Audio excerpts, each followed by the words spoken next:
moment now, and welcome to the Frozen Gary Show. Look, he's gone. I think his power must have gone out. So, what are we talking about tonight, Mark? Do you know? Oh, he's gone. He's just disappeared. Woo! Well, no, I've just seen you've uploaded a video about the FAA. I did. What's that about, Bruce? Can you give us a bit of a guess what this video is going to be about? Well, I posted a challenge, a question. I asked the FAA a question on Twitter and said, can you please tell us why it is that posting videos of drones is considered not recreational, but posting videos of ultralights and other forms of recreational aviation is recreational? Why this huge distinction? They just ignored my question. So I did a video in which I evidenced the fact that if you post a video of yourself flying a drone to YouTube and you've got a monetized channel, you need to get a commercial certification. But if you fly an ultralight or a GA in any form, you can post videos to your monetized YouTube channel, and that's fine. You don't need any commercial certification. Isn't it amazing how regulators have these double standards? Absolutely, mate. It is quite frightening at times. Yeah, I find it very, very amusing. I mean, now here in the UK, they've removed that kind of distinction, if you like. They've removed the commercial part of the wording for the permission and everything. They kind of got rid of that, which is great for a lot of YouTubers, because now they don't have to worry about going out and getting their CA permission and everything. So in all respects, it's helped a lot of YouTube channels. But also, it shows you how far behind the FAA is, because in New Zealand, there's no distinction between commercial and recreational. And because it raises the ridiculous situation where you go and make a video and you do it for recreational purposes, and that's fine. And then later on, you commercialize it, and suddenly, retrospectively, it becomes too risky to do as a recreational operator. I mean, you can't retrospectively change the risk of an operation. And even from that point of view, commercial operators have more to lose by doing bad things than recreational operators do. So they're generally more careful, unless you're the Royal Canadian Mounted Police. Yes. And well, they've been doing some solid testing for us, as we know. they have done the best testing possible, which, we should thank them for almost. Oh, yeah. But again, it shows that apparently getting certification and training and knowing the rules inside out and having all these certificates and things is supposed to make you a safer pilot. Yet the two most glaring instances of manned aircraft being endangered by drones were done by police, who one would think had all the training, had all the certifications, had all the knowledge, and yet they were the ones who posed the most danger to manned aviation. So it kind of throws a spanner in the claims, doesn't it? Well, it gets even worse than that to a degree, because they didn't learn from the first time. Yeah, exactly. A year apart, and they didn't learn, and they repeated the experiment for us. Well, there's never been anyone killed as a result of multi-rotor drone use, commercially or recreationally. But I think if the third time's a charm, it will be the RCMP that managed to do it. Well, let's hope they don't do it. No, let's hope they don't. But hopefully they've learned, to keep proper separation between their drones and manned aviation. That's hopefully their takeaway lesson. Hopefully, third time is it doesn't happen. But yes, I did see as well, with a lot of this RID stuff that's going on in America, the FAA is not answering any questions at all. They seem to be... Well, no, not quite true. Not quite true. They had a stream this week with Kevin Morris, who's the FAA guy, little sock puppet chappy, and two of the FAA's most fanboy YouTube channels. That was Alien Drones and Pilot Institute. So they ran 3 streams concurrently, all the same stream, but on 3 different YouTube channels. And of course, a lot of people went over to the FAA YouTube channel to ask questions, and there were a lot of questions appearing in the live chat. They were totally ignored, because that was actually the freestyle, the sort of rebellious groups that are saying, we're not going to comply unless you, tell us what's going on. The other streams had all the, "Oh, we love you, FAA, please have our babies." Those questions were passed on to the FAA, and they got answered. So the very community that the FAA needs to engage with and explain things to is the one they're ignoring, and that makes no sense. Yeah, it is a shame, but it's just a shame as well that it's such a badly designed system.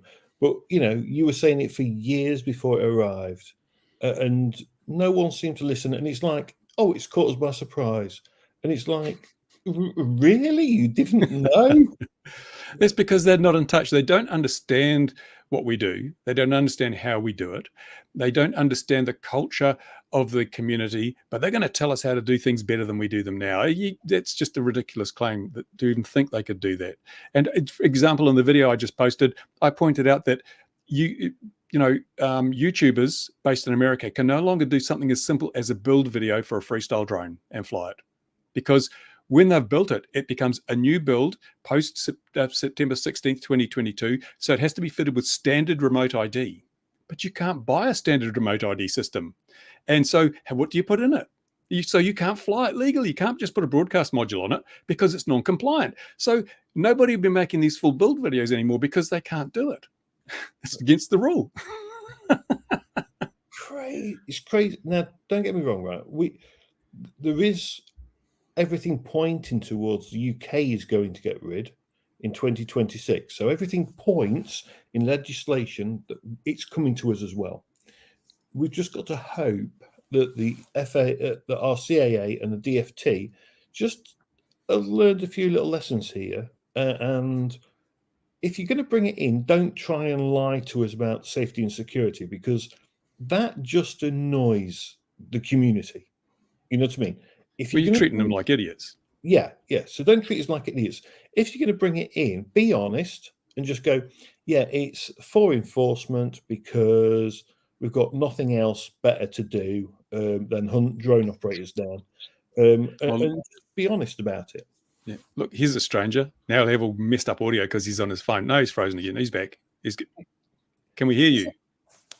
Sorry, Bruce, go on. I can hear you, but you can hear me. The power, the internet just went boom at 11 on the nail, and even the cell phone signals are down. So, welcome to the kitchen where the phone seems to be working, and I'm going to walk around until. So, for those of us that were behind the scenes before Gary just froze again, as he's like to do, he did say he could smell a wildfire. So carry on. So I think we're carrying. Don't worry. We're not interested in you. So he did say he's got a wildfire nearby. So maybe the wildfire is just getting all his burnt down his internet locally or something. This is the stream that broke the internet. Fantastic. It is. And now from the utility room, I seem to have a better signal. Goodness knows what happened. But yeah, I think there was probably a fire somewhere. So what have you just waffled along, or have you discussed anything yet? Oh, no, nothing. Nothing at all. Nothing at all. What would you like to discuss, Gary? Well, first of all, that cargo thing. I don't know if you saw that. Somebody mentioned. Yeah, that's great. Yeah, fantastic. I thought what I'd do is I'd get a square thing and knock the corners off it, and then I'd put it on some sort of stick, and then eventually I could push something along. I don't know. It might be reinventing something. I don't know what. But what on earth is the point of that thing? It's definitely reinventing the wheel. It is crazy for people who don't know. What is it? The DroneLiner. You can Google that and find information. But it is that basically they're saying we're going to reinvent the airliner into a cargo carrying plane, and because it's going to be unmanned, it'll be 21 times more efficient or something on a per ton. If there was a demand for a pure cargo aircraft of the type they're describing, it would already be built, because removing the pilot changes the economics by hardly one jot. Pilots are the cheapest part of the whole thing. Well, here's the other thing. So some airports already have now correct me because I'm going to make a fool of myself here. Is it the ACAS or something where they can line a plane up and it can land itself almost? There is some system, isn't there, where they can almost plot the aircraft down to the ground. However, would you trust something that big? Because let's face it, they can basically do it now with people, obviously not people on board. Would you trust an aircraft to land on a runway by itself that big? Near a terminal. Bearing in mind, there's terminal, other aircraft around. Could you imagine? People wouldn't trust it, surely. Well, why would you do it though? I mean, because the pilot is cheap. It's a minimal expense. Yeah, pilots. Yeah. So if you're a pilot, you know you're on good money, but you are the cheapest point in that aircraft. You're just there to feed the dog, and the dog's just there to stop you from touching the controls. Exactly. That's the Airbus motive, isn't it? But it's struck me. Well, It's just mate. Go on. I was going to say I've got a mate. He used to work for BA, so I'll say the name. He used to fly for BA. He used to do the long haul flights, like Asia to UK. So he did the really long haul stuff, and he flew the 747. And he was telling me that I said, "What happens when you get a strike?" Then he says, "Well, the plane's still got to be in the other place because he says the slot it has to be in. So you've got to fly the plane regardless." He says. I says, "Well, what do you do then?" He says, "Just fill up with cargo." He says, "It's more than paying for itself because we'll make a fortune off just filling the hole full of stuff. You know, it's just a bit eerie when pilots, we have to go and make our own tea and coffee because there's just the two of us." We can hear all the plane creaking and noises, but one of you's got to volunteer to walk to the back to go and make the coffee and tea. He says, that's the creepiest bit of the whole thing. Yeah, it's very much, when the talking ballast isn't there. Yeah, I know. Or the self-loading freight. I don't understand. I don't understand the rush to build a thing that we don't need. Oh, and that sort of brings me in my head back to something which I'm very glad Bruce did a video on. I purposely didn't put that Chinese Miracle Jet engine up because I thought, I'm not trying to blow smoke at myself. Then I just thought, that looks a bit weird. I don't think much to that. And then you outed it properly. Yeah, there's been some subsequent flight video posted to YouTube, but it shows you this RDE powered aircraft with turbine noises. It's obviously being flown with the turbines, and they've blurred out the underside. So it's a shot from the ground looking up. They blurred out the underside where the RDE would be located. Yet they show you on the ground close-up shots of the RDE. So what are they trying to disguise? Are they trying to disguise the fact that the RDE isn't actually even in the aircraft at that stage and it's totally flying on turbine, which is what I expect is the case, because the RDE also is located in a place where the jet efflux would set fire to the aircraft. I think it's there to possibly try and raise some finance to develop something. This is quite often what happens. They produce a video, looks really good, and all this claims, and we just need some more money to get it to the next stage, and so investors come along, throw money at it, and it all falls apart in a few years' time. Martin Jetpack.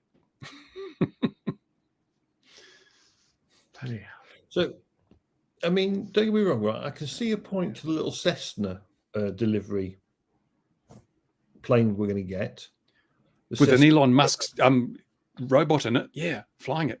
Wouldn't that be interesting?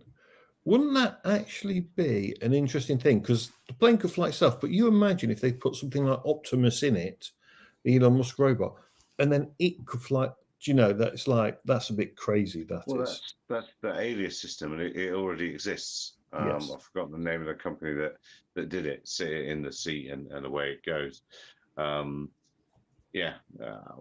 And Mitchell's asking what's double data on 2.4 referring to? Well, it's referring to this new radio system that allegedly is double frequency hopping and two separate.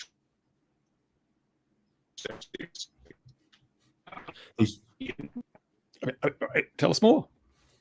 So apparently double data is not working for Gary. No, I think he's on about 10% data at the moment. Yeah, where was that? Who said that? Who said the double data thing? I don't know. It's something in the video main description on YouTube. It does talk a question about that. So it sounds like it's double channel hopping, double frequency. Isn't that just two 2.4 receivers doing something? Yeah, it sounds like if you're going to have, if you've got proper frequency hopping, then if there's any interference, unless the band's totally closed, you're still going to get signal through. So does it matter whether you've got two signals? Stuff like the Jetty where they run 915 megahertz and 2.4, that's useful because if one of those bands gets blown out, the other band can take up the slack. But when you're working in the same band, just having two signals, that doesn't seem to make a whole lot of sense to me. It's just added complexity for no real world gain, except maybe improving latency ever so slightly. Yeah, you're not reducing redundancy, are you, really? Because you're still in the 2.4. If you were on 2.4 and, like, say, 900, you'd have the redundancy because 2.4 gets wiped out, switch across, you're all happy. Yeah, so I don't know what double data is going to be. Isn't that just combining two 2.4 receivers with channel hopping? Well, it just sounds like it's using two receivers and two transmitters.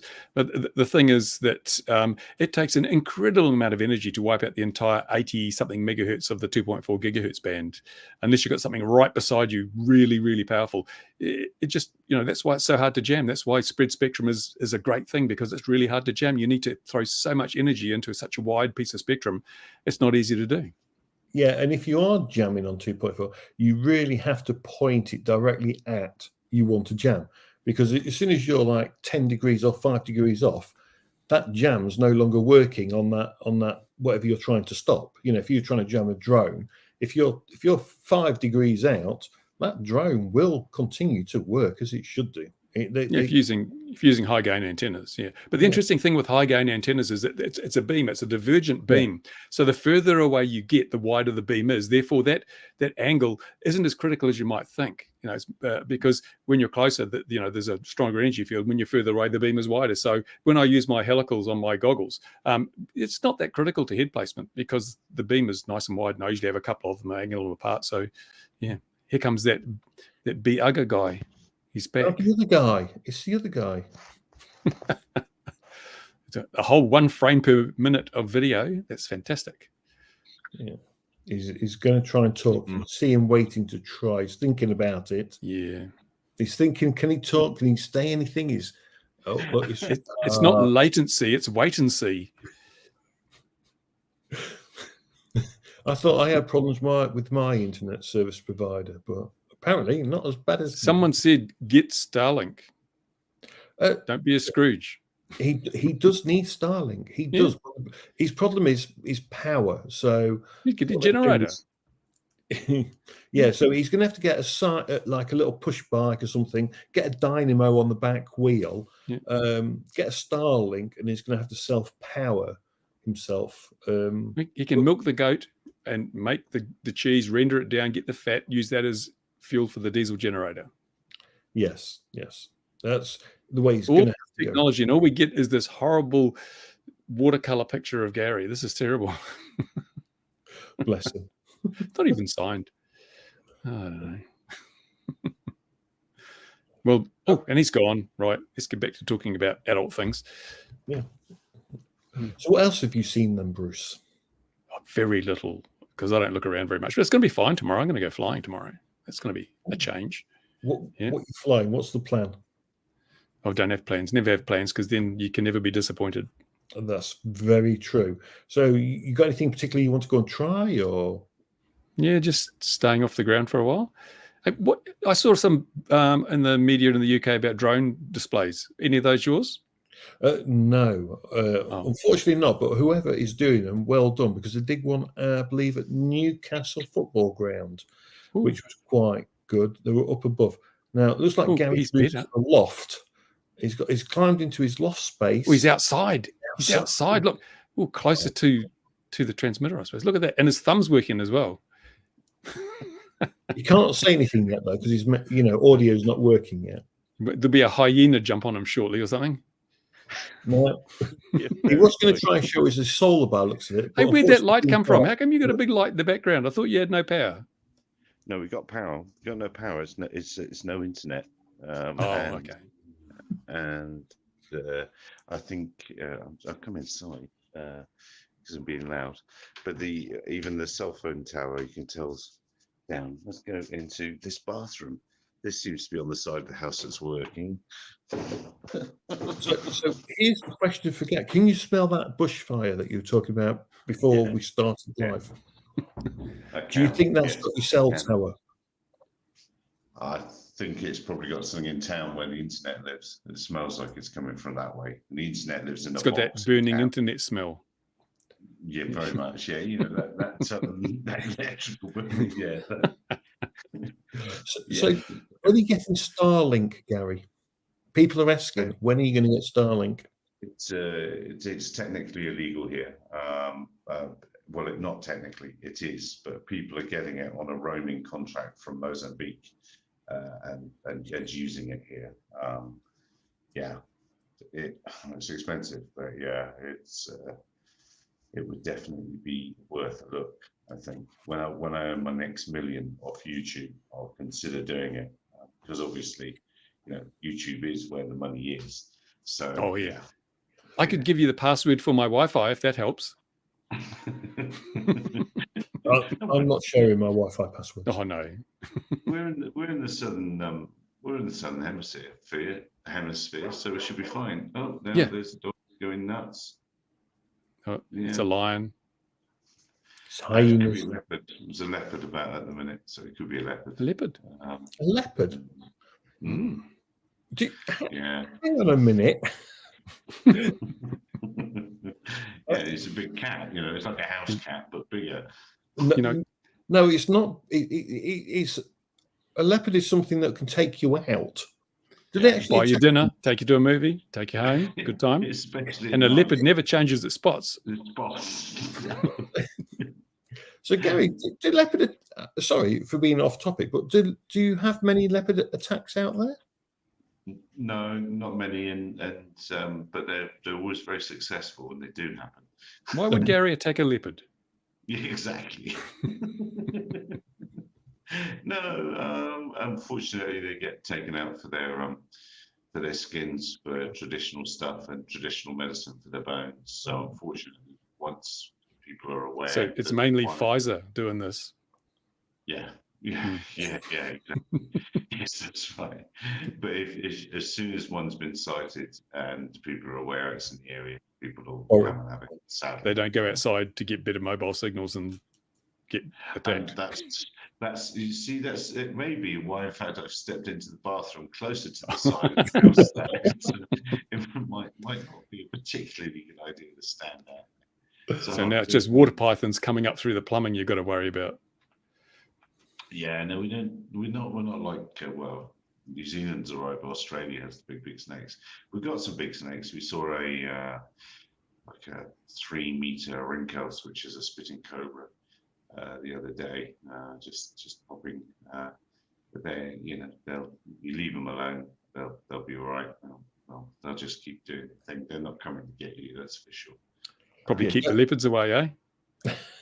We'll keep the frog population down, so that's good. What have you got against the French?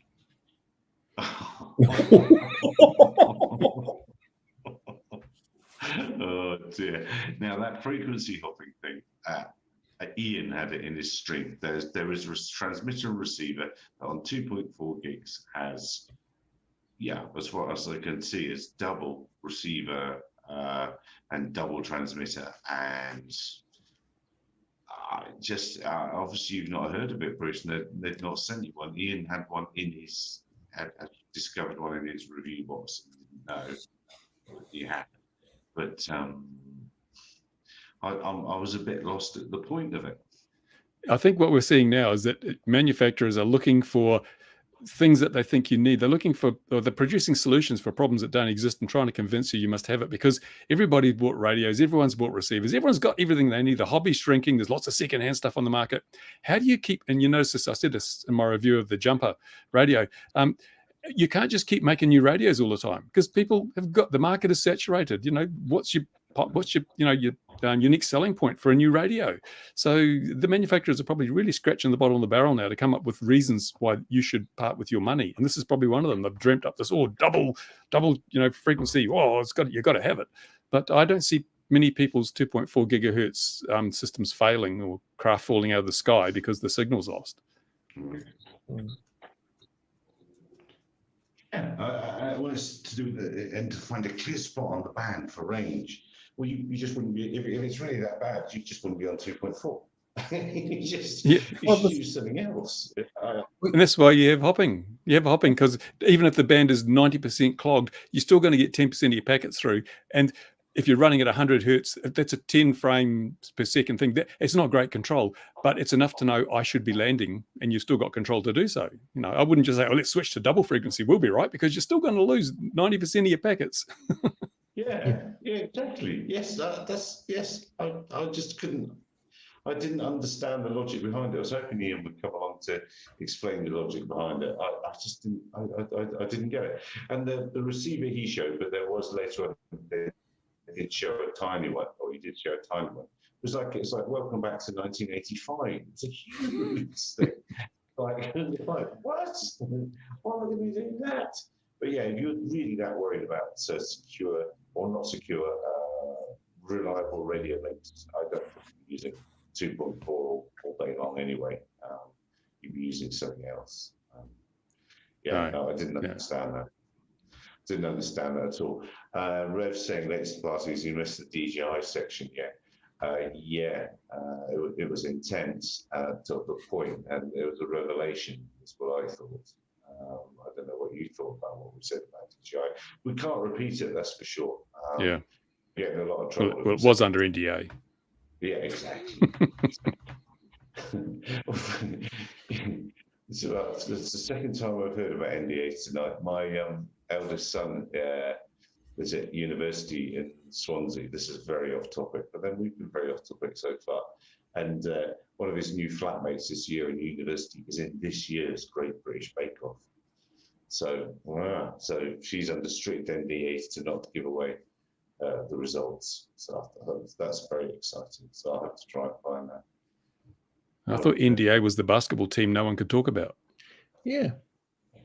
Do you know, I can't stand working. If somebody wants an NDA signed for me, I always think that's a really bad way to get off the start a relationship. If you don't trust me straight out of the box, no, I'm not a fan of NDAs. I don't think that they're a great idea. Occasionally I have to sign them, but under duress. I'm not a fan of TLAs in any form. Yes, I am. In fact, I am broadcasting from the bottom, and there it is. Look, see, he's flushed with success. So he's got the throne nearby. It's the bowling room. Let me see if we can go to a better room before the internet drops out or whatever. Can you show us a live stream? Can you give us a full house tour? No, I can't. Is this Guess Who Lives Here? We could have done that from the start. Interesting thing.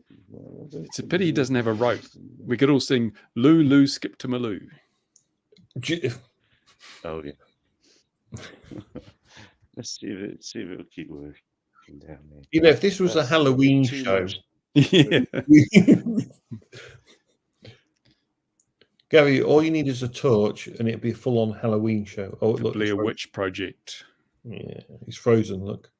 He is. Oh, no, he's just stuttery. He's stuttering. On the dam. You should climb up on the roof, Gary. The leopard's up there. You can't join the leopard. Can you see? I can't see a stream, but there's a dam. I don't think you can see the dam. All I can see is a pixelated finger in the dark. In the dark.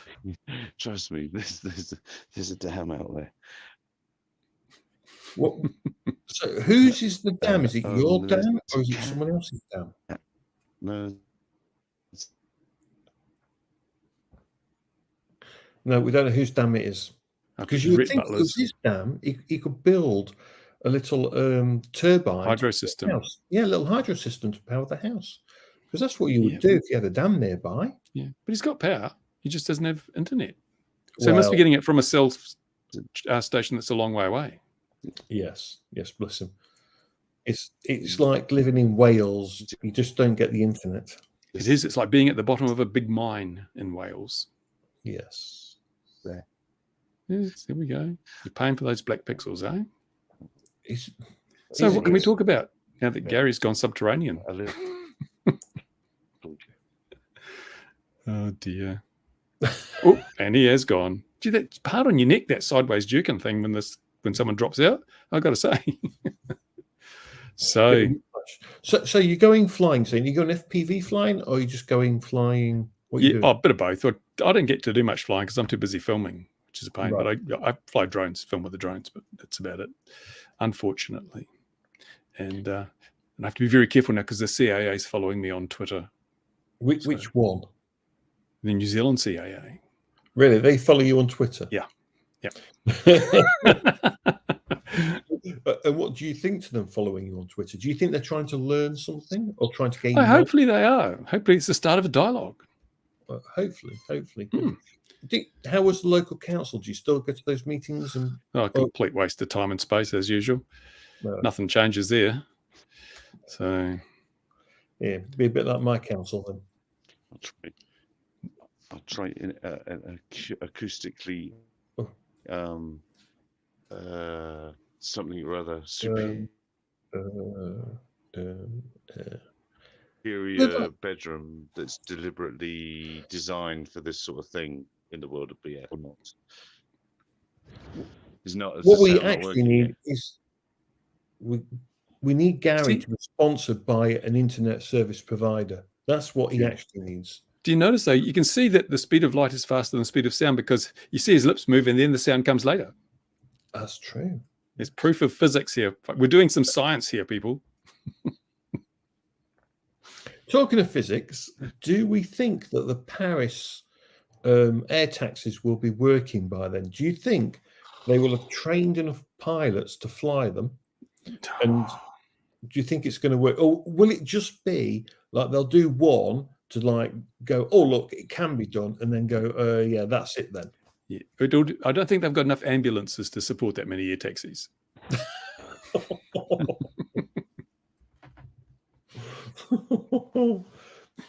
Nice. But hey, notice the Raspberry Pi Raspberry Pi 5 is out now, or will be out shortly. How about that? What does 5 bring to the table? One more than 4. One less than 6. Yeah. Yes, it's faster. I think it's up to 50% faster. Some people have said 2 or 3 times, but about 50% faster. And it's got a fan. You can buy the little fan to keep it cool. Not a hell of a lot. They've ditched the audio jack, which is a pain in the backside. I don't know if they've ditched the composite video, which would also be another pain in the backside. But it's amazing what you can do with 6 watts of computing power, though. Yeah, if you think back to the days of the ZX Spectrum and the Commodore 64, and then before them the BBC Micro and all them, and now Raspberry Pi, which is how big? Tiny, and it's got more processing power. It'll emulate those computers. Say that again. You sound like my wife. Tiny. Yeah, you do. Yeah, it is amazing how far things have come, and I don't know that the Pi 5 will be as popular as some of the others because it does. Apparently, they've removed the video encoding on the Pi 5, so it's got good decoders but no encoders. So for things like OpenHD, where people are using Raspberry Pis to do the video, that probably won't. They won't use it for that. But I use a Raspberry Pi for a lot of my web browsing now because it's great. If I accidentally went onto a site that had malware or ransomware, just pull the SD card out, put a new one in, away you go. What do you do? It's so safe to browse with a Raspberry Pi. So when I'm browsing the darknet, here's the darknet here. See, this is put as the darknet. Right. When I'm doing that, I'll use my Raspberry Pi. I thought that was a psychedelic net for a second. It was for a moment. There's too much LSD on the line. Yeah. He's still looking for a place to pick up signal. I think he's hunting for that leopard, I think he's leopard hunting.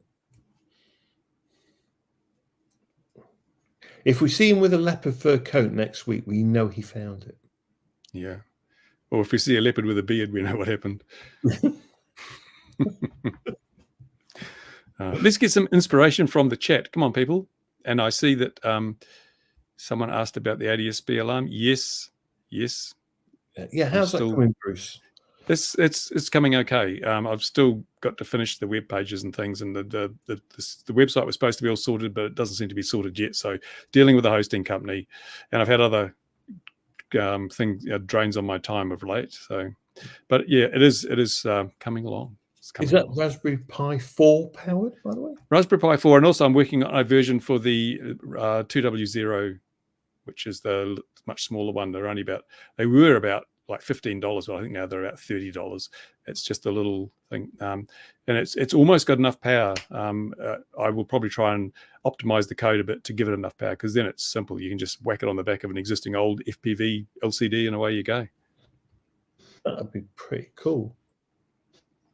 I can't wait for that, because it's something I would like to give away with the Swarm. So eventually, when you've got it all sorted, that's something I'd love to be able to go, right, we can give it away with the Drone Swarm. It's one of those strange things where they seem to want it. Regulators like that kind of thing, yet manned aviation, 99% of the time, don't have the damn thing. You know, someone asking about part 3 videos. Yes, I've got a part 3, because this Jumper sent me a replacement radio, because that one that I had for the T20 had a fault, and the antenna was actually ended up, I thought I'd fixed it, but the cable must have been broken because the SWR was terrible. So they sent me another one. Look, it's a Northern Hemisphere one, but I'm going to manage to, I think I can, yeah, there we go. I've converted it. So I will be finishing the review of that by actually flying the damn thing for a change, which would be good. Is that tomorrow? You'll fly it tomorrow. Yeah. And he's gone again. He just comes and goes without will or leave. You know, you doesn't care. Doesn't care anymore. Very casual, isn't he? He just strolls in, strolls out. Leaves a few pixels. Yeah. And what have we got here? Yep. So who's that? Mike's got the SDR and the Pi. So cool. So yeah, the first thing I'll do is just download the SD card image when I stick that up. Have I finished my Space 99 model yet? You mean that one? No, I've still got to do some painting. All right. Yes, and Mitchell wants to know, I'm seriously thinking of adding a spoofer. I seriously am. But someone else can do that. Well, it's crazy, isn't it? It's just a spare Starlink to send to Gary. No, we don't, unfortunately. Gary's look like a kidnapping, proof of life. Oh dear. But yeah, it's going to be quite interesting, I think, once that appears, you know, with your ADSB alarm. But the only thing that really uses them in the UK seems to be helicopters or emergency helicopters, a few private jets which are cruising at, you know, 5,000 to 10,000 feet. They're not in our way. You know, you just don't see them that low. Because do they have a mandate for anything operating in controlled airspace has to have ADSB? No. Really? Oh, yeah. Most countries that's becoming the case now. In New Zealand, I think in Class A cruising in from across, you know, from across the world, then yes, probably you have to. I think you have to have it if you're coming in through Class A. But if you're local and you're in Class D, for example, which is around an airfield, I don't think you have to have it because you're on comms all the time. But you would think that something like RID would help them, wouldn't you? Help who? I'm just going to go manned aviation. No, they don't have enough time to keep an eye on RID. I mean, that's it. They've already got enough overload in the cockpit. The last thing they want is further distraction. They should be focused on flying the plane. That's the whole rationale. That's why they said you cannot put ADSB in a drone, because it would be distracting to manned aviation. And yet, that's part of the frustration, isn't it? Because we all need some sort of electronic conspicuity, right? But because we are the lowest of the low, we take avoiding action for everything else. The rule is we avoid everything else. And then, so next up, it becomes like hot air balloons. Everyone has to avoid a hot air balloon because they cannot steer that well. You know, they're just generally where Gary can steer them really well. He's an expert at steering hot air balloons. Yes. And then gliders, then there's gliders, and gliders would yield to a hot air balloon. You know, a microlight will yield to a hierarchy. Yes, and the hierarchy is we are the lowest form of scum on the planet. And everybody wields to a missile. Yes. To a Sidewinder. Everyone yields to those. Yes. That's the top of the pyramid. Yes. You would think that if everything else had electronic conspicuity, it would make our lives so much easier because we could see them. They don't have to worry about us, you know, seeing us because they would take no avoiding action anyway. It's not for them to avoid us in any way, shape or form. It's just for us to make sure we don't encroach on them So just give the rest of the flying community, everyone else, anything that's manned, give them electronic on SPIC. I don't care what it is, as long as we can pick it up. And it's designed for us to be able to do that. Something interesting I noticed this morning, the FAA posted a video about remote ID, just an explaining, this is remote ID. This has to be you there so we can integrate into the national airspace. The FAA usually gets like tens or hundreds of views on a video, right? Over a long period of time. This video, I spotted it had only been up about 3 hours. I spotted it 13,000 views already. What the hell's going on with that? They've never had a video that popular. And in the comment section, there's a lot of people challenging the whole remote ID thing. No response, of course, from the FAA. They're totally right only. They only dictate. They don't listen, despite what they might claim. But how did they get 13,000 views on a video when the average, I might go and have a look, actually. What is the average, see if I can find their channel. There we go. They've got 60,000 subs. And if I look at their videos, sorry, you can't see this. I'm doing it on my screen. They had one, National Disability Employment, they put up 4 days ago. It's had 222 views. They had one on Girls Who Drone, 221 views. Pilot Minute, how can I get my medical certification? 1.1k views. And Remote Tower Systems, 405 views. And here's this remote ID 6 hours ago, 13,000 views. What's going on? What is going on? Is the community slowly waking up to the fact, oh crap, I've got to have this crap device and this bad idea fitted to my drone eventually, when they decide that the time comes? I don't know. I'm actually just going to do a search here. Where's the search thing? See if this is terrible. YouTube, it sucks. What are you doing, YouTube? I don't want to go there. Damn, where are we? YouTube has become quite terrible, really, hasn't it, in a lot of respects, especially for its creators, the people that create the content. It's worse than terrible. It's just a random. I'm getting I don't know, my voice is working, but my voice is working.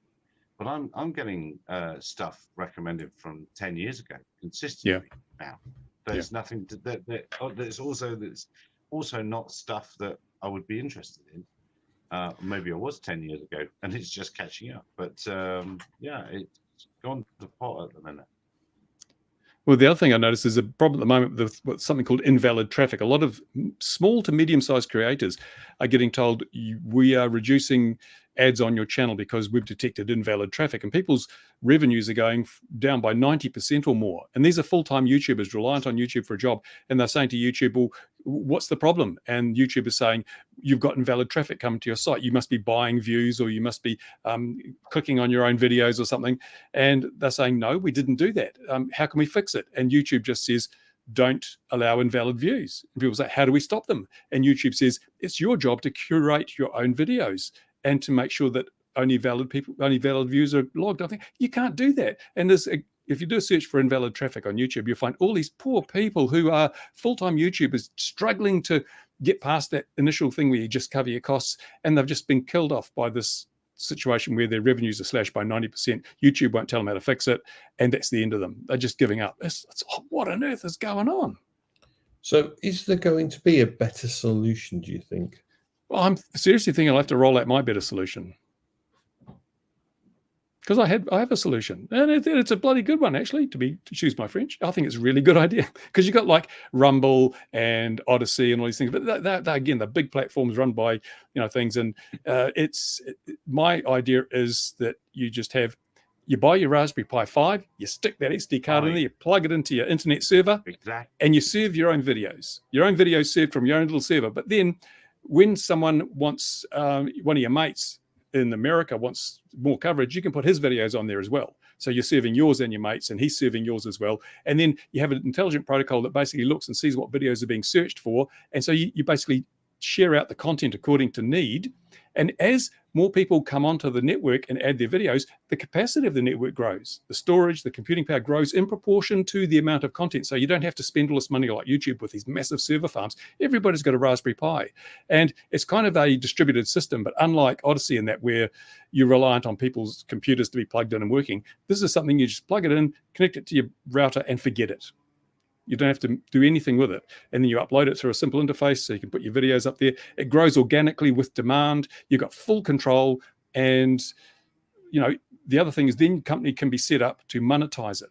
So you have a company that will then go out and get the advertising and put the advertising on the pre-rolls and the videos so you can monetize it and get really good revenues from it, which is what you can't do from Rumble or Odyssey. They're not paying. This way you could make money out of it. And that's the crucial thing. Only when creators can make money will they shift platforms. This would enable them to shift platforms, retain monetization, perhaps earn more. And I think it would grow really, really fast. Interesting. It's got to get. Yeah, I know he's in and out. But I might do a video on it. Does anyone in the chat want to see that? Yes. Yeah. Oh, well, I'll say yes straight away. Let's see that. Yeah, because as I say, it has to be a turnkey, simple, plug it and forget it solution. People don't want to be installing software on their main computer or whatever, have to leave their main computer on all the time. This is just a little box you plug into your router if you live in the UK. Otherwise, you plug it into your router, and it sits there and does the job. And Vimeo's not very good because I've got videos on Vimeo, but they want to charge you. They don't want to pay you for your videos. They want to charge you to put your videos up. If you have a certain amount of content a month or a certain storage volume, it's not. The big thing that people forget is there are so many places you can put your videos, but virtually all of the good content on YouTube is monetized and people are earning money from it. So they don't want to put a video on Rumble where someone can see it for free when on YouTube they get paid for it. So most of the people you find on these other platforms are disgruntled people that have been kicked off YouTube or whatever, and they don't have an option. So they go to, that's why it's full of relatively low value content. All the good content is on YouTube where you earn money for it. So an alternative system must have a way of rewarding the content creators at least as well as YouTube does. My system has that potential. That's interesting. That is really interesting. I am looking at my... I've not used mine for ages, so yeah, I've got no idea. Yeah, it's and as Coolcat points out, YouTube has become not YouTube; it's corporate tube. It's you unless you follow the ideologies of Google, they just either shadow ban you or even worse. There's a crowd called, was it 3D Print General or something? It's a channel about 3D printing, right? Yep. And it's got a good following. They've put videos up there, and at one stage, he put some videos up about 3D printed guns, and YouTube looked at them and said they're okay. They were vetted and approved. They were passed by manual inspection. Okay. Then sometime afterwards, they said, we don't like these videos. You have to take them down. So he took them down, cleared all the printed, 3D printed gun videos off his channel. Then even further down the track, they said, we are demonetizing you because your content doesn't follow our community guidelines, and they mentioned guns, but he had no gun videos on his channel, but they still demonetized him. But then one of the sponsors or a sponsor came along willing to pay him good money because it's all about 3D printing. It was a filament company. We'll pay you good money equal to what YouTube's paying you. So he said, great, I'm back. I don't have to be monetized. I've got sponsorship. So then they just deleted his channel. Gone. The hell. Yeah, I mean, it's unbelievable. Great. Do you think the crazy person that took over that other social media site, do you think his system will do any good for revenue and stuff? I don't know. People are saying, we're making money out of it, we're making revenue out of it. But Twitter's a different kind of a vehicle. I don't know that it's suited for the long form content. I mean, I've watched a couple of long form videos on it. Doesn't have an ability to do a lot of stuff you can do on YouTube. It's a very primitive system. And I think what people want, you can't easily watch it on your television. A lot of people watch YouTube videos on TV. You can't watch a Twitter video on TV. You can go to a browser and then make it, but it's a whole lot of farting around. There's no app for showing it on your smart TV. No. So I think if you're going to do this, you have to have a simple turnkey solution that people can just buy. Under $100 you can be, or maybe $150 you can be fully set up as a node of the network, and there's an app so you can use it on your phone, you can use it on your smart TV, or you can watch it on desktop, give all that. Because look what happened with Meta's Threads. They bought out Threads, competitor to Twitter, but they didn't have a desktop version. So people used it for a while on their phone, then they just gave up. Because a lot of people, I only use Twitter on a desktop. Oh, my phone's ringing. Hang on. Who's that? Hang on. Is it Gary? He's actually taken his phone. It could be. I have to have a look. Who is it? Oh, hang on a minute. Just talk away, Mark. So apparently, Bruce is now talking to Gary from across the world because he can't get the signal strength in. Hopefully, we'll get an update on how Gary is. Did he find that leopard or didn't he? We don't know. This is going to be one of those interesting things. Hopefully, Bruce can come back to with us. There is, of course, the wildfire that Gary's also got to deal with. So it could be interesting. We don't know. We're going to wait with bated breath. And hopefully it's all good for Gary.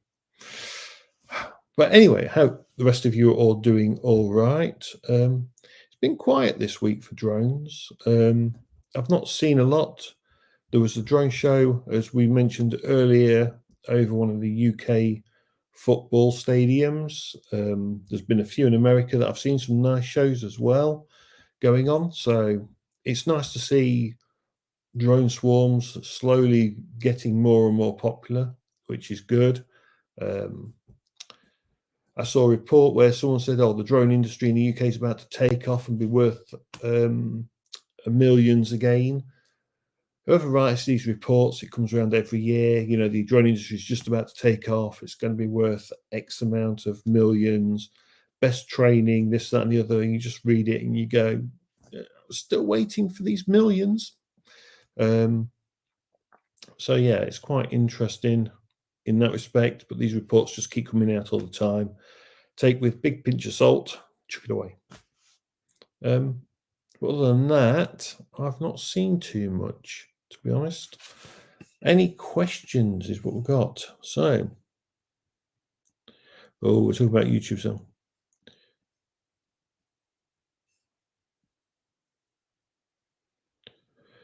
Oh yeah, it's a bit scary when it's like governments that go around and just try and stop people advertising. It's very bad, really. So updates for the UK and RID by Cool Cat. It is in legislation for 2026. Allegedly, is when we're meant to get something on that, but that is 2026, which is going to be interesting because the CAA asked the DFT for £15 million to develop it. The DFT said, "You can get knotted. We're not giving you 15 million." Exactly. That wouldn't even buy a Raspberry Pi. Yeah.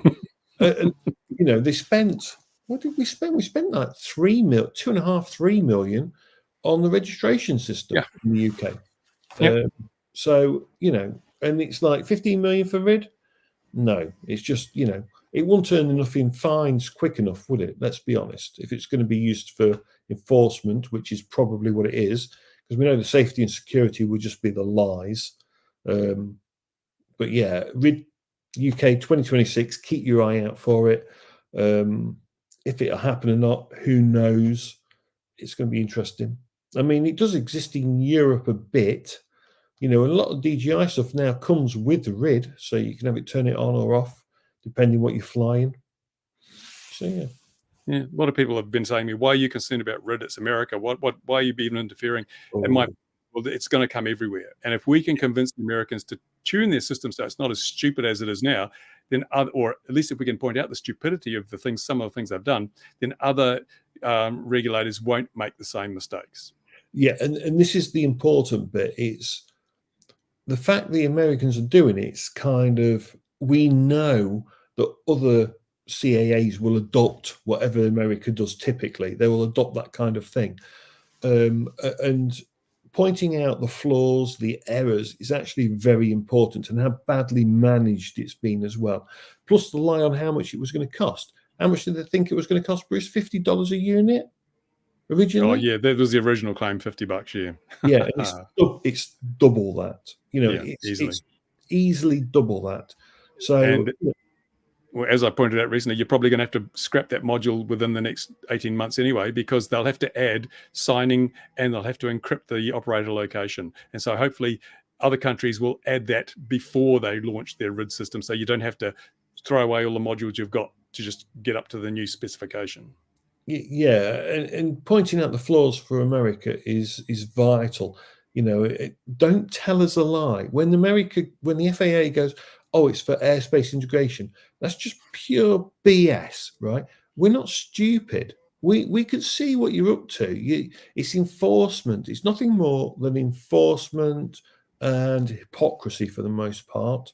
The FAA is completely useless at this RID rollout. It was just done by some nice lobbyists who told a load of porkies, and it's just horseshit. Yeah, people have said to me, you shouldn't be harsh on the FAA because they were directed to do this. They were directed to do it by the government. But my point is, yes, they were directed to do something, but the way in which they've done it is totally their own responsibility. And it has been appalling. For example, the total lack of engagement with communities, the total lack of consultation, effective consultation, because they did that NPRM and people put in 53,000 submissions, and many of the submissions were just totally ignored. And we can see that even when they were considered, they've added the footnote at this time. We're not going to have a network component at this time. So they're saying, it's coming, but we'll wait a little bit till you've settled down, till you've cooled off, Yeah, which means you got to buy something twice. Yeah. If a government tells a department what to do something, it's like we are going to get rid in 2026. And RCA went to the DFT and went, okay, well, give us 15 million so we can do some R&D, for example. Now they went, no. Now the CA can go back to them and go, well, I can't mandate RID because you didn't give us the funding for that. So they have a pushback now. But the UK government can't then go to the CA and go, well, you've got to do, because they'll just go, no, we can't because you didn't allow us to do any testing on that. Well, the FAA has just gone like a bull in a china shop, and they've made a complete pig's ear of it. What a metaphor that is. Well, they have. They've made a complete cock up of it, haven't they? It's easy to spoof. If you wanted to confuse people in America, the police in America with remote ID, I can think of 3 ways to easily have the cops running around for a week, and they'll never stand a cat and mouse chance. And the thing also is that, but the CAA in the UK, they've been putting tweets out saying, we've been to this big international conference thing because it's important we harmonise regulation and we work with our friends overseas.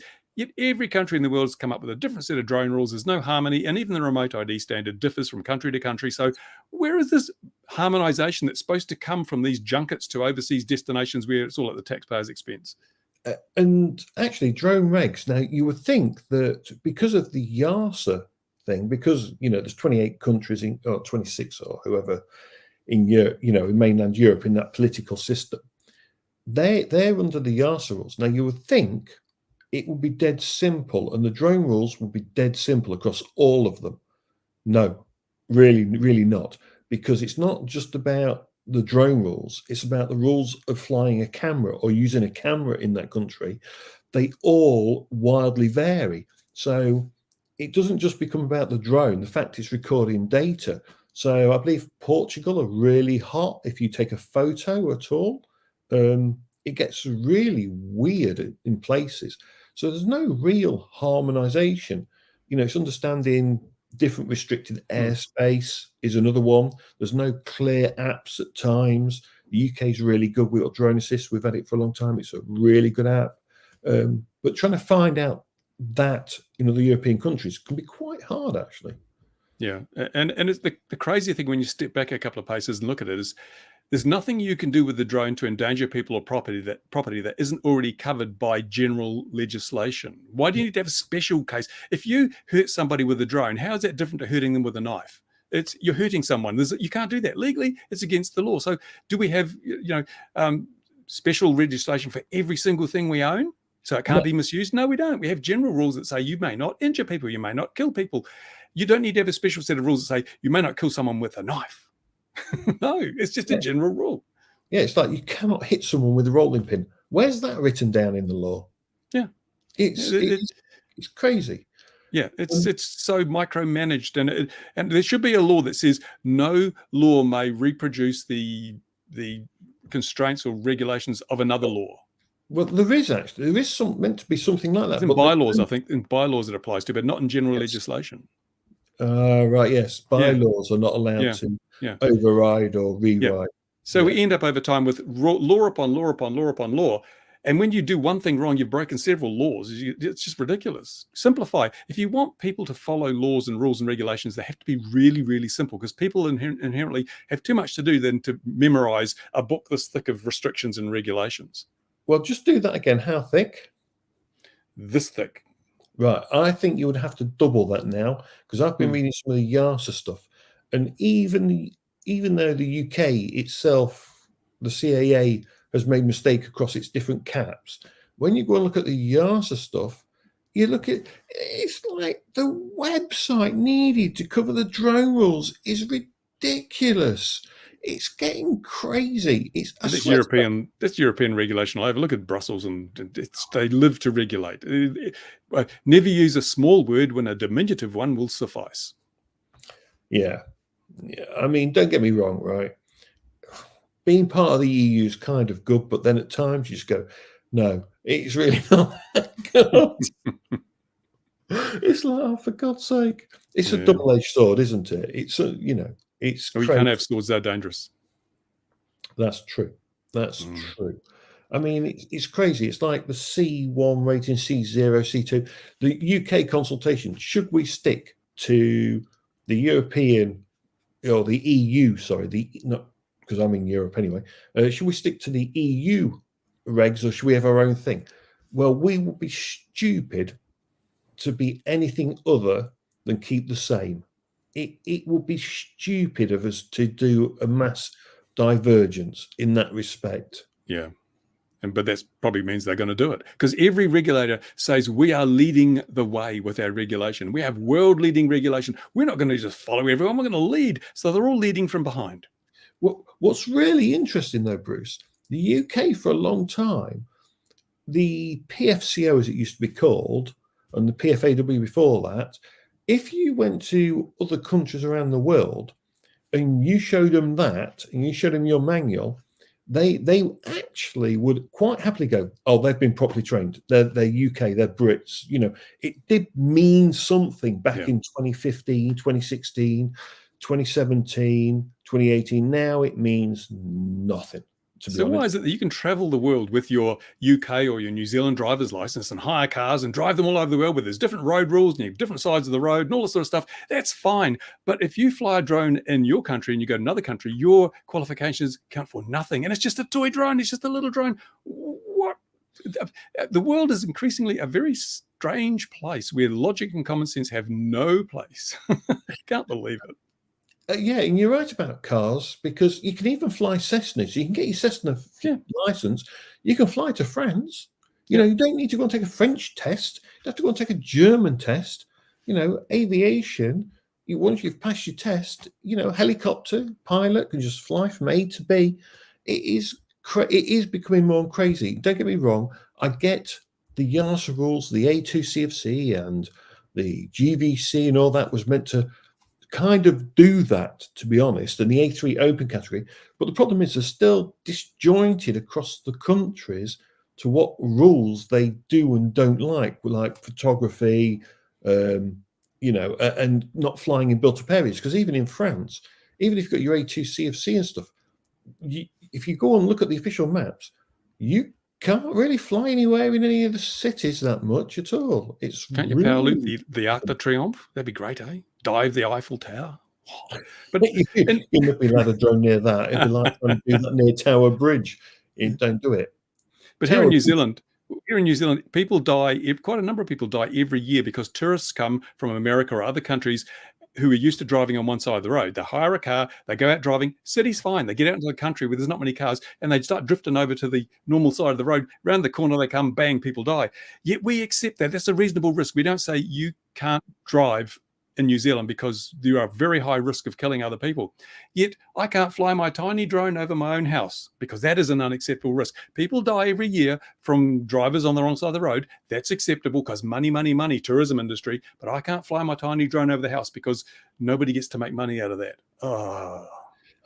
I have to say, having been to America and have had to drive on the wrong side of the road, as they do in America. We drive on the correct side of the road. Yes. Here. We're on the left. Yes. So we're on the right side of the road. I usually drive down the middle. And having driven in America, don't get me wrong. The first couple of hours, it's your brain is screaming at you that you're slightly mad, especially turning right at a red light. That got me a few times during my trips. You know, I'm indicating to, and you get beeped from behind. Yeah, they're so quick to use the horn. Yeah. Hang on a minute. Let me think about this for a sec. But yeah, it is amazing how, depending what you know, driving a car, like you say, I think one of the interesting rules is if you go to New York, you've got to be over 21, I think it is, to drive if you're a foreigner, because they say New York traffic is just hell. Well, don't drive around in Italy or bloody Europe then. Yeah. India is the worst place. Have you ever been in a car in India? Don't. No, I've not. Oh, right. But here, MTV says I drove in New Zealand and ended up on the wrong side of it every time I turned a corner. Yeah, I mean, it is. And looking at the information, what tends to happen is people, they rent a car in the town, they drive out fine, they stop somewhere, have a little cup of tea, pull out onto the road on the wrong side and keep driving on the wrong side and hit somebody. Because your mind isn't switched on. You know, when you first get in the car and you're in a city and there's lots of traffic around, you're forced to conform. But once you're out there and there's no other cars, you just forget. I mean, it's human nature. That's what happens. But it's a reasonable risk. You know, women, children, kids get killed by this. It's okay because someone's making money.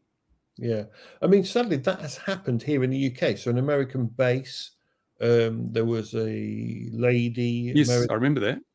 Yeah, she pulled out. Killed that boy. Yes, very sad. And she flew to America before they could do anything. Yeah. Escaping justice. Yeah.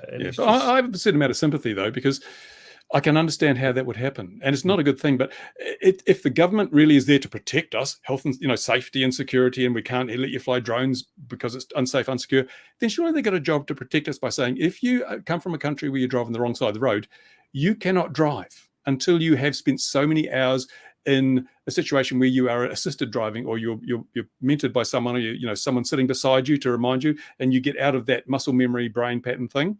That's a safety thing. Why can't we do that? No, because rental car companies would lose money, and tourism industry lose money. It's just unreasonable. Money speaks.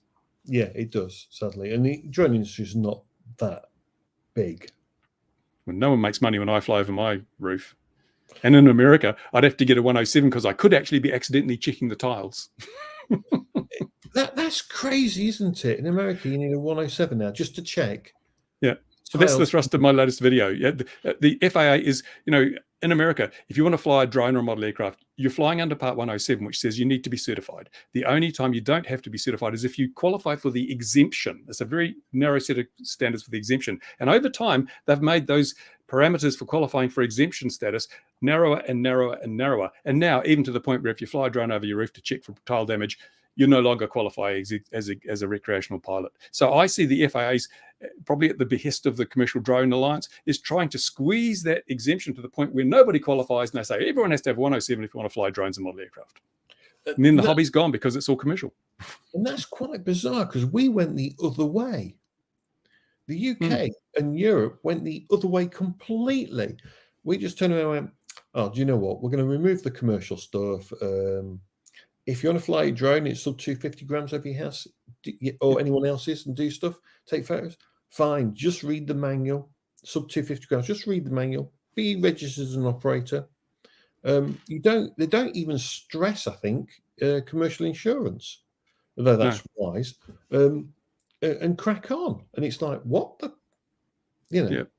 Well, I mean, look at Canada. I mean, while their police are bringing down helicopters and Cessna 172s, people flying sub 250, no prescriptive rules, don't even have to register. And you can fly your drone, and there's been no deaths, injuries, accidents, because one thing the regulations do not take into account, even with their sub 250 things, generally in most countries, is the incredibly low intrinsic risk associated with flying these things. They treat it like when they say drone, they think, oh, a 50-kilo delivery drone. That's what the regulations are made for. The range is up to 55 pounds in America, up to 20 kilos usually elsewhere. And they regulate for the top range, which is fine if you're a commercial operator flying a great big drone. But the vast majority of hobbyists and recreational flyers are flying things that weigh a few hundred grams. That's not acknowledged in terms of, well, those regulations for a 20 kg drone are obviously going to be overkill for a 200-gram drone. They don't make that into account. And again, it shows no risk assessment. No risk assessment. You do SORA, you're going to do your risk assessment, but the people that make the rules, they don't have to do that. I mean, I can't. I'm still trying to wrap my head around Sora. It's still one of those things. It's just one of those things where I've got to wrap my head around it. Yeah. I'm not impressed though, because Sora says that as soon as a drone hits the ground, there's an impact explosion, and that's it. And it's like you just whoever come up with just that word and terminology, I just want to stand them in front of a bus as it's moving. Yeah. And that's the thing. And again, it just speaks to the fact that we have people telling us what to do. They've never done it. They don't understand it. They have no clues. They've read a book. They've been told to do this. You can't have the cleaning lady writing the manual for neurosurgery in the hospital. That's what the situation we have with drone regulation. No one's doing the right thing. It's just, we're the regulators. We can do what the hell we like. We don't have to prove anything to you. How dare you demand a risk assessment? How dare you challenge us? Because if when CAA come up to me one day and say, Mr. Simpson, we're going to fine you for doing this, I'm going to say to them, well, when did you do this last? What is your qualification for telling me what I should and shouldn't do? Were you here when I did it? You weren't. So you weren't here. You don't do it yourself. You don't know how to do things. And you're going to tell me I did it wrong. I'm sorry. Go away. Yeah. I mean, I've just looked at the YouTube chat, and what was interesting there is Scott Aero, he says, hang on, drones, it was Drone X, so that was a UK drone show that recently happened. I missed it. I couldn't go. It was the BSI that was leading the way on drone regs. No, it's not. Who's BSI? So British Standards Institute. Right. No one's leading. It's just BS, right? Just BS. I'll tell you who sets the regs and the rules in the UK. It's one group and no one else. It's the CAA. Everyone butters up to them. They just go, oh, we think this is a good idea to the CAA, and the CAA here look at it and go, yes or no, and that is it. Yeah. But there are now 60 or 80 articles in the EU regs that we got, and RCA now follows them like religion. They are the religion the CAA follows. Their guidance material is nothing more than guidance. CAP 722 and all that, it quite clearly states this is the guidance. That's the CAA's interpretation of these articles.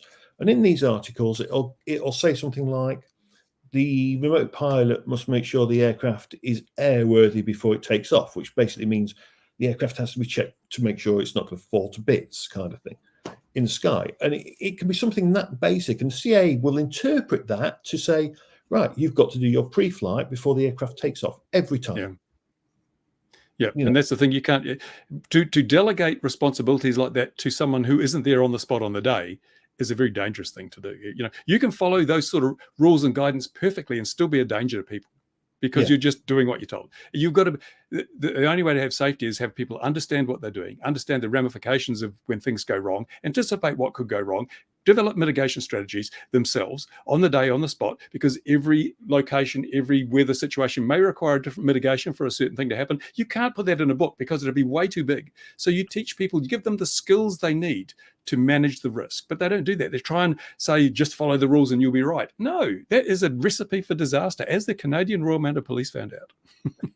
It's interesting you should mention weather and risk there. So what's really interesting at RCA at the minute, they've come up with this unexpected environmental change is their new wording.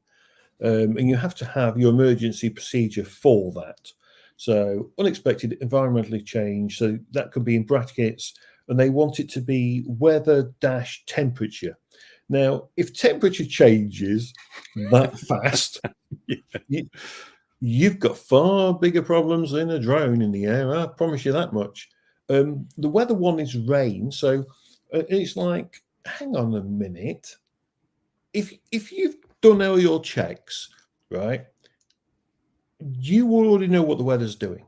So it shouldn't be a surprise if it starts to rain or not.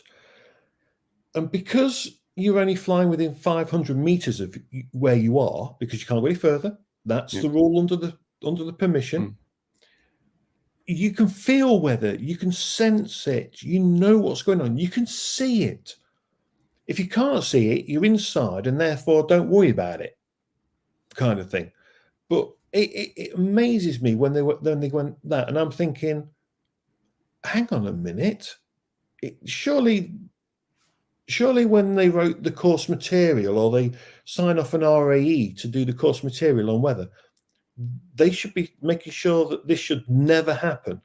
The weather change thing should not happen to experienced RPs. It's like a sudden gust of wind. Well, if you've already done your checks, you know whether weather's going to get better or worse through the day. It's one of the things we tried to drill into when I used to teach was, look, is the weather going to get better or worse during the day? Because if it's going to get worse, you've got a very small time and that's it. The weather shouldn't be catching you out because you should be ready just to go, that's it, I'm not flying beyond a certain point. You've got to watch out for weather because it can encroach sooner. So sometimes it'll be ahead of itself or behind. No weather reports like 100%. But yeah, it's just... Yeah, no, it is. I'd like to find out what their suggested mitigation for being hit by lightning is. Ooh. They're the experts, they'd know. Well, I wouldn't... You would think, logically, that the person wouldn't be flying with a lightning storm going on around them. However... But they're expecting this unexpected wind gusts and rain. It could be a lightning bolt out of the blue. Well, I'm going back. So back in 2000 and I want to say 5 or 6, so really early 2000s. The Model Flying Club where I fly it's quite nice because it's in a valley and the weather seems to go around it quite nicely. So if there's a thunderstorm, it doesn't normally come right across you. It tends to go round you and it hugs the hill that you can see in the distance. It's probably 1.5 miles away. And we had one day 3 thunderstorms going off, one on our left, one on our right, one behind us. And we sat there, well, we're not sat, we're there flying model planes, and all of a sudden it dawned on us that, hang on a minute, we're on the old 35 megahertz antennas. Should we really be lightning rods? Yeah. Should we really be with a metal antenna? That's probably not a wise idea. But we weren't getting wet, and we were in considered the eye of the storm. These 3 big storms going off around us. But we never got wet during the day or anything. It was quite good. Yeah. It's getting late. We've done our hour. Ooh, we can go home. But I see we've still got one viewer in the chat. I want to get Kevin Morris from the FAA on this. This will be a good stream to have him on, I think, and grill him on the remote ID and some of the things and so in the chat, everyone who thinks that would be a good idea, hands up. And I think we need to get hold of Kevin Morris. I know Gary's tried and they referred him to the press office. I think you should go through the press office and make it very public that Kevin is being requested to front. And let's just hold their feet to the fire a little bit. And I think this would be a good forum because Gary can be arbiter, can be the referee. So it's not going to be just me hammering Kevin. I think that would be, Patrick thinks it's a good idea. And if Patrick thinks it's a good idea, it has to be a good idea. Yes. Gary's got to try and get on the FAA and definitely with you as well to ask the questions, because we don't need them to be able to dodge these things. These things have to be answered. Another one that'd be quite good actually is to get representatives from as many of the regulatory bodies as we can around the world and ask them to explain why their rules are different to everybody else's. That would be a great panel discussion, wouldn't it?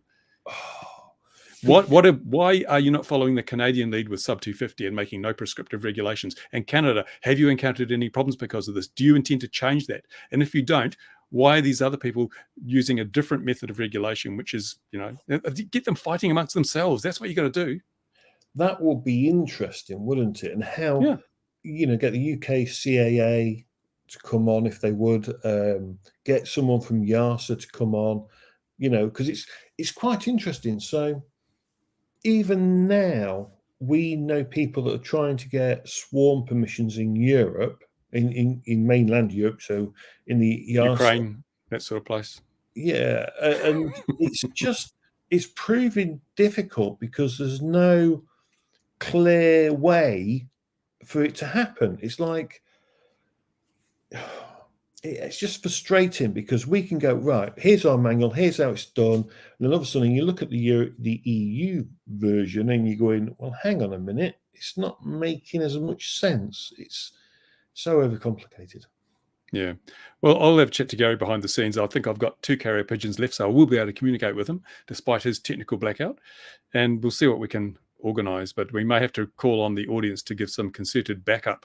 I'll let people know through my channel if they should be emailing the FAA and saying, why won't you show you scaredy cats or something to that effect. But yeah, so that's probably it, I think, because I've got heaps of stuff to do. You've probably got the same, Mark. Must be late where you are. What is it, 10:30, 20 past 10? No, it's 23. It's 20 past 11 at night. 11. Yeah. Oh, you're still on day. How come that work? Because we're 13 hours ahead of GMT. Are you on GMT? I've got no idea what I'm on.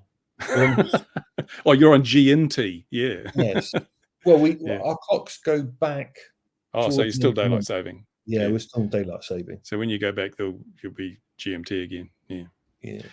Okay. Well, I've got to find that off button now. It's up here somewhere. Anyway, so thanks, Gary. We enjoyed your presence, fleeting as it was. And all the usual people come back same time next week. And we'll be here to bore you to death yet again. If you're having trouble sleeping, aim for 9 p.m. GMT on Tuesdays.